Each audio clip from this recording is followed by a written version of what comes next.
guys, what's going on? It is Tuesday, 9 o'clock. Yeah.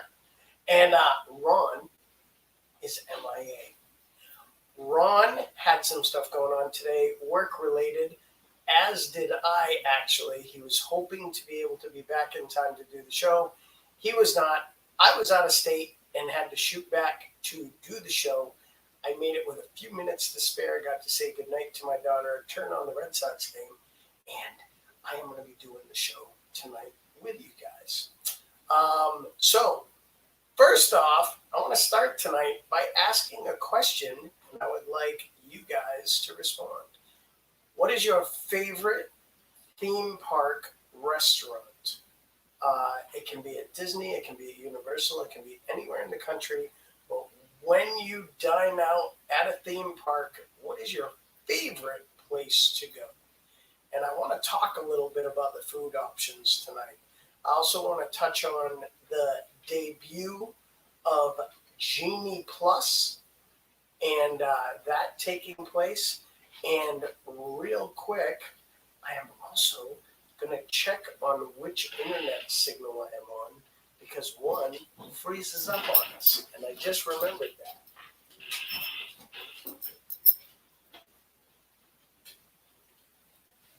And it's the one we're on. So give me 1 second.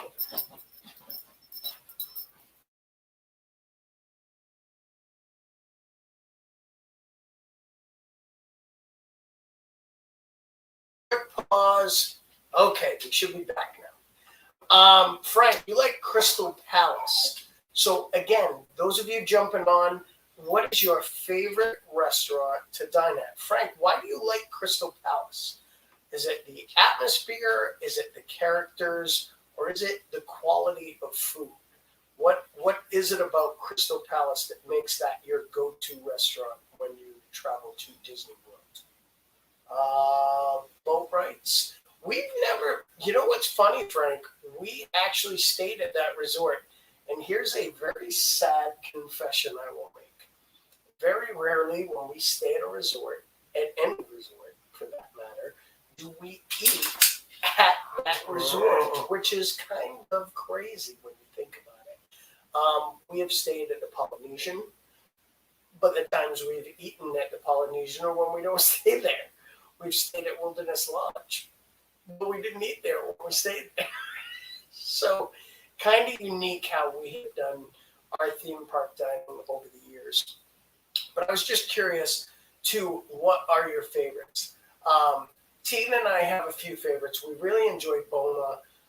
Those of you that know us know we obviously love Beaches and Cream for the staff that's there, the sweet treats, and the simple food, to be totally honest with you.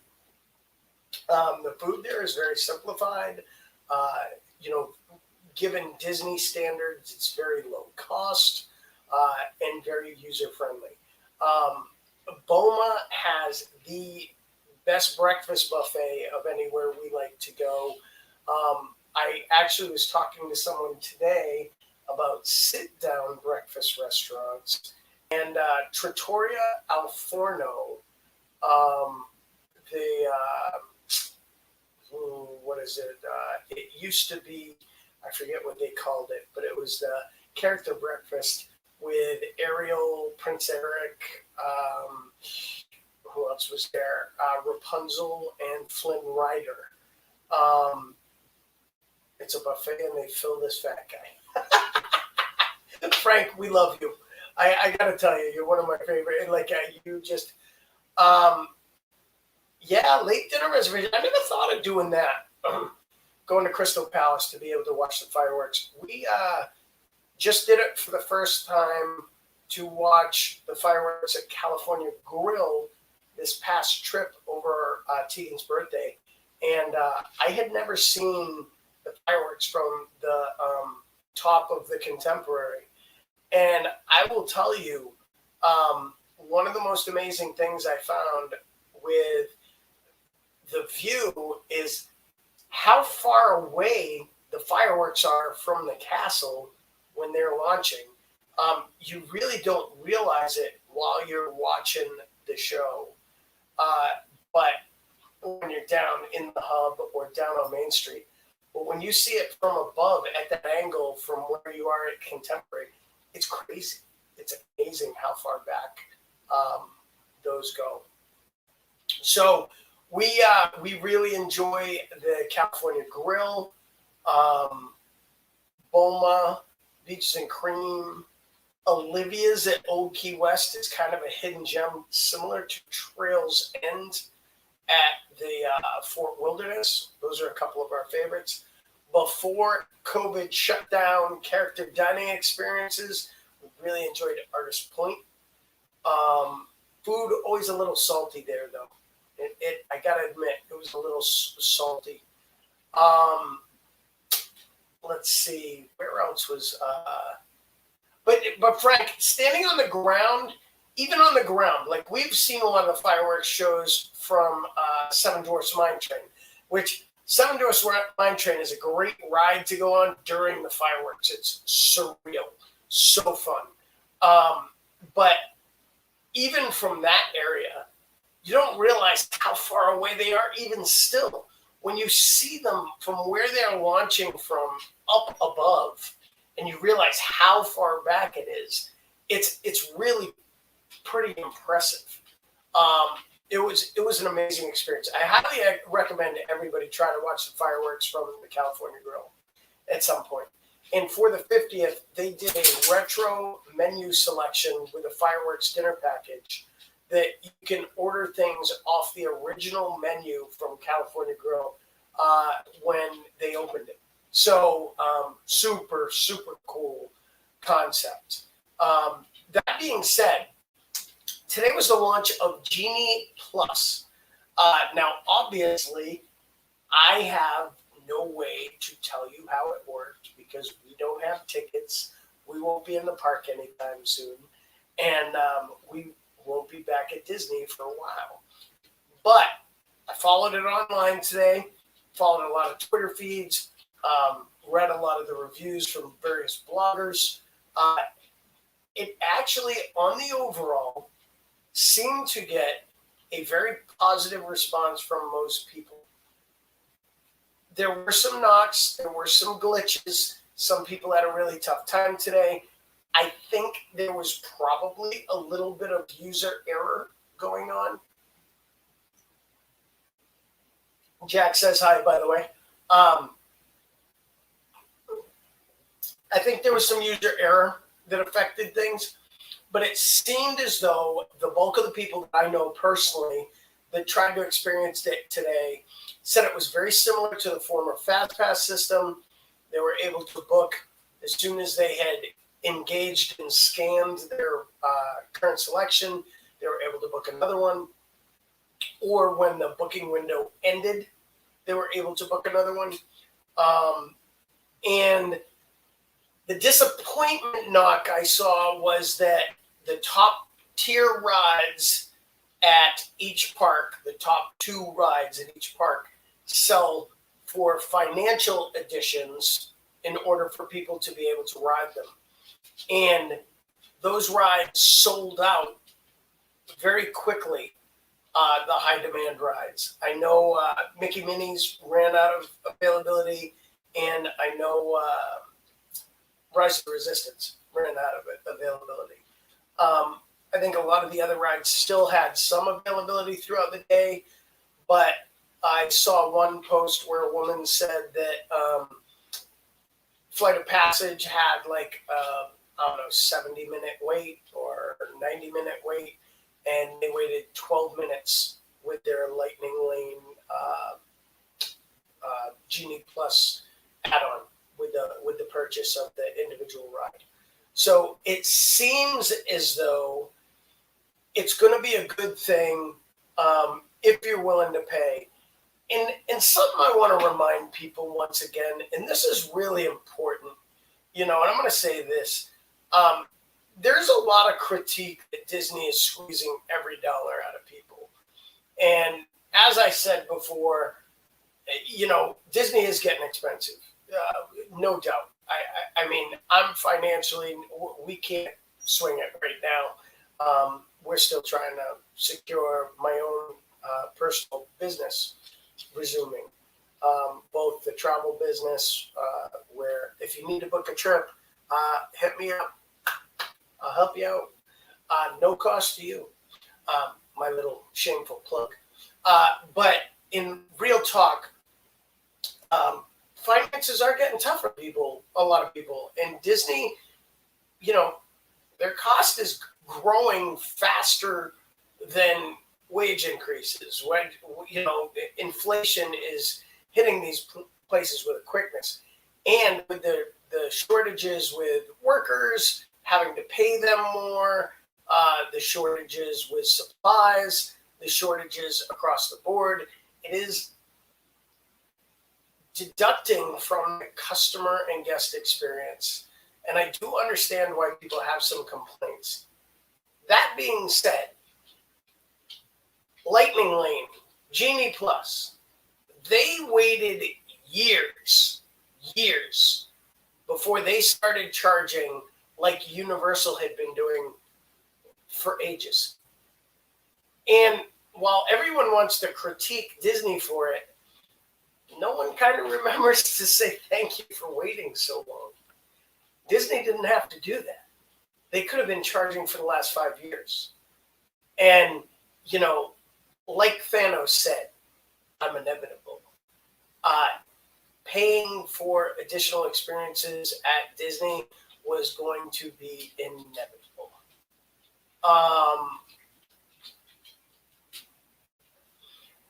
So, Frank, interesting point you bring up, and I will have this conversation with you. We are rope drop people. We're up every morning. So I love the idea of jumping up 7 o'clock, making my selections, boom, bam, bam, done.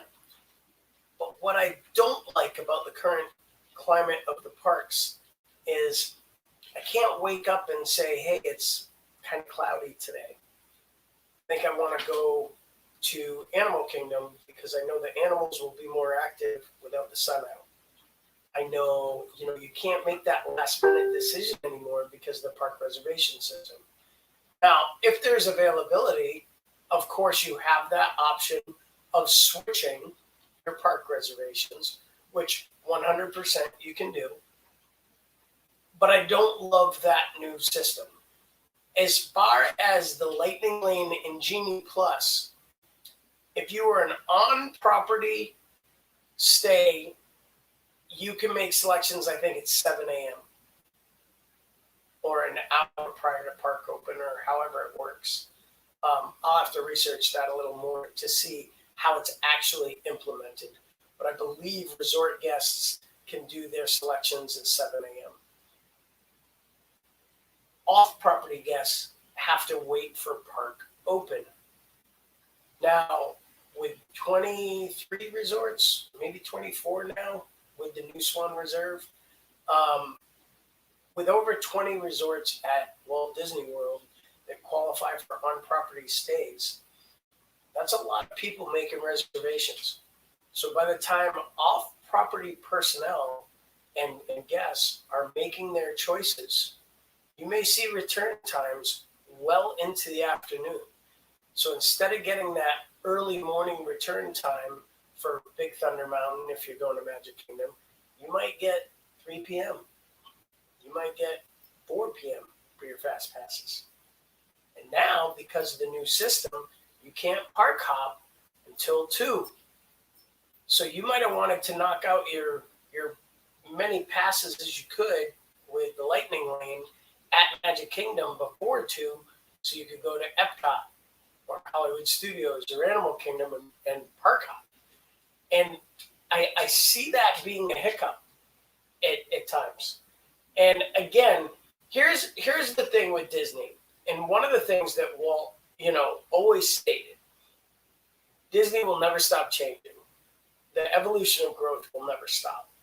So as problems arise from this new system, which there will be glitches, there will be problems. I saw people posting today that they were going to try to get refunded their money because they were very disappointed with the way that the Genie Plus system worked.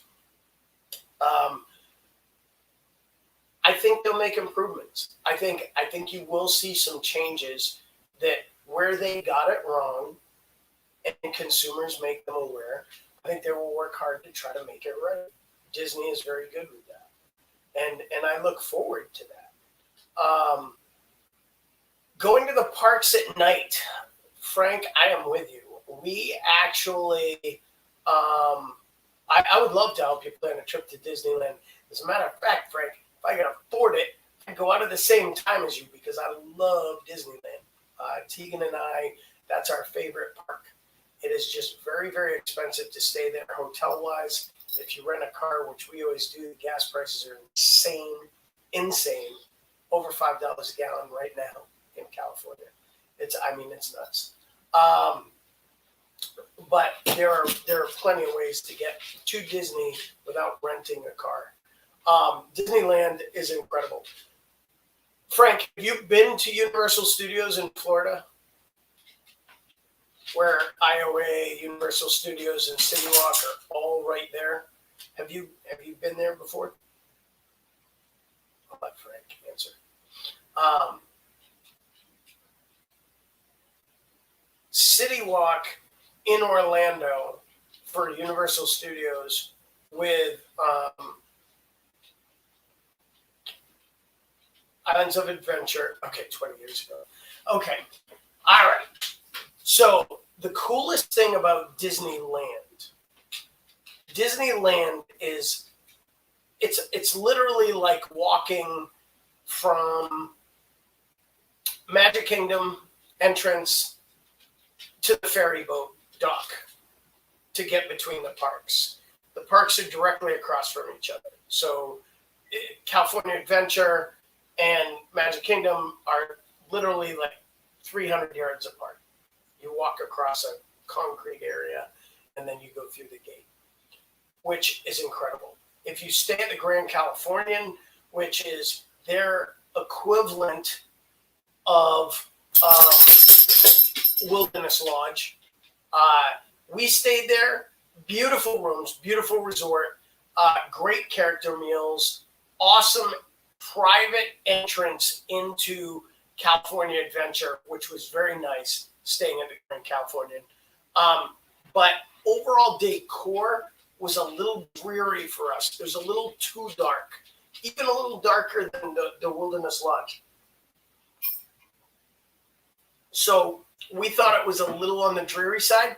We also stayed at Paradise Pier on a second trip, which was across the street, a little more of a walk, but we got the theme park view, and we watched World of Color every night from our room. We had the ability to watch the Ferris wheel and see what was then California Screaming before they made it the Incredicoaster. And we really enjoyed it. Paradise Pier, bright, very... It's kind of like Pop Century on steroids. It is nicer than Pop Century, but it's more of a tower hotel.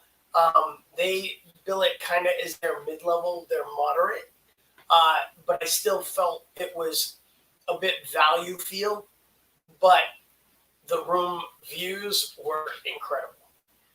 The pool was cute, a couple slides. It had a little, what they call the roof pool, I guess, but it wasn't really on a roof. I don't know. It was kind of weird. And then the Disneyland Hotel is their version of value, which was very impressive. The Goofy's Kitchen there still to this day has the best Disney buffet I've ever seen as far as options and opportunity. They have so much stuff. I mean, you can have ice cream, you can have pizza for breakfast. They had everything in there. It was crazy how nice of a job they did on that buffet, and the character interactions were awesome. We had a blast there. But what's nice about the hotels there, Frank, is that Disneyland Hotel, Paradise Pier, and Grand Californian all are within immediate walking distance, 5-minute walk, of their version of Disney Springs. So when you go to their version of Disney Springs, it's right there. The parks are right there. Everything is a 5-minute walk when you're at Disneyland. And that aspect is so nice. It is just so nice to have everything right there. And that's what I love about Universal in Orlando is Universal set up the same way. It's Islands of Adventure, Universal Studios. The Hard Rock is right there, which is the best hotel to stay at if you want to walk to the parks. But you have the Hard Rock, you have Royal Pacific, you have the Portofino, you have Sapphire Falls, and you have those are the ones that you have that have water taxi access. Then the other ones butt you in, similar to Disney. They're a little further out and everything else. But walking from the Hard Rock, it's a 5-minute walk to the parks, and all the parks and City Walk are all right there. So that's it. Those are great ways to do theme parks. So we talked about it a little bit last week. And guys, again, if you have questions, type them up. I'll gladly answer them. I do want to get back to restaurants in Disney World and at Disneyland and talk a little bit about that stuff. Forgive my eyes wandering. I have the Red Sox game on over here. Come on, let's play up baseball. Woo. But Tegan and I went to Halloween Horror Nights, and it was our first Halloween Horror Night. We had never done it, and I understand a lot of people have said this year's just not the same because the plexiglass is up in the houses and the sheeting, and you can kind of tell where the jump scares are going to be. I still thought they did a great job. I think it was amazing. And there was a couple that even with the plexiglass still scared the living bejeebus out of me because I didn't see the other plexiglass or the other spot. And some of those plexiglass sheeting things are actually camouflaged incredibly well. And there's still a scare. So they really did a great job. Simba, calm down. My dog's getting a little rowdy. But anyway, we did Halloween Horror Nights. This past weekend, Tegan got to go with one of her friends and her friend's dad to go up to a local haunted theme park experience. I think they call it Scream Fest, up at Canobie Lake Park, which is in New Hampshire. It is a very small amusement park. They have a roller coaster with a loop on it that Tegan said was similar to Rip Ride Rocket at Universal, except a shrunk down miniature version of it. And she said the houses and the interactions with the scare actors were very, very good. She said that the houses just felt a little cheaper. And, with Universal, obviously they have a much bigger budget to do houses with, and the attention to detail is incredible. But Tegan had a really great time at Scream Fest. They wanted to get some snacks and some food. Unfortunately, they ran out of time because they had to get home to do homework, which I was very proud of her for doing in my absence tonight, because I had to go host a trivia night, music bingo night up in Hampton, New Hampshire tonight, and shot up, did that real quick, drove back to make sure I could get here to be live for you guys at 9, and I have been going nonstop since about 6:30 this morning. Places in downtown Disney that Frank likes. Portobello's, never been there. Boathouse, never been there. And House of Blues. You prefer the Christmas after parties of the Halloween parties? Well, this year is the first year they did them as an after hours. But if you're saying you prefer Mickey's Very Merry Christmas Party over what used to be Mickey's Not So Scary Halloween, I would probably agree with you. Minus the parade. It's so tough too because they're such great parades. But the Booty You parade, just to me, it's unbelievable. And I will tell you, we did the Christmas party. I've done the Mickey's Very Merry Christmas Party twice, and the 2 times I did it, I did it once without Tegan. I brought a flat Tegan, and I do have pictures which I will share sometime. But I went down for a couple days in November. I was supposed to help someone move. They wound up not needing the help, and I had scheduled to be in Orlando for a couple days anyway. Decided to just go to Disney and do the stuff down there. Oh, I'm glitching.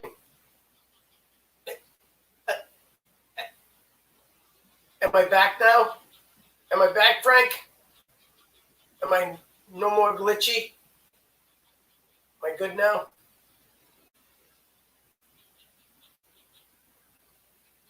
Is it contorting my face? The internet? Hopefully we're not glitching anymore. I don't know. Hopefully we're good. But we hopefully that hasn't been going on for the whole time. Hopefully that's a new thing.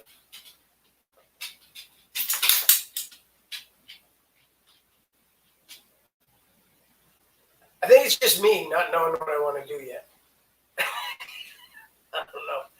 All right, I'll tell you what. Since we're glitching and since there's no Ron tonight, and I've been going nonstop, I'm actually going to wrap up this evening's show a little early, and we will call it a night. And I will see if I can get the internet issues resolved. We do have signal problems at our house sometimes. But anyway, guys, have a great night tonight. Thank you for watching.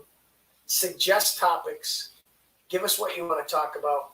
We will go back to touching on the conversation on Halloween versus Christmas, too, because we're right in that season.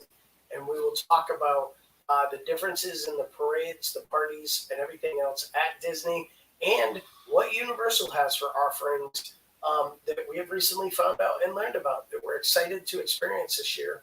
And Halloween Horror Nights versus their Merry Grinchmas and stuff that goes on at Universal. So anyway, guys, have a great night tonight. Thank you for watching again. And on behalf of Ron, thank you for always tuning in and joining us. And we look forward to seeing bigger and better things as the future moves forward. But tonight, we stay edgy.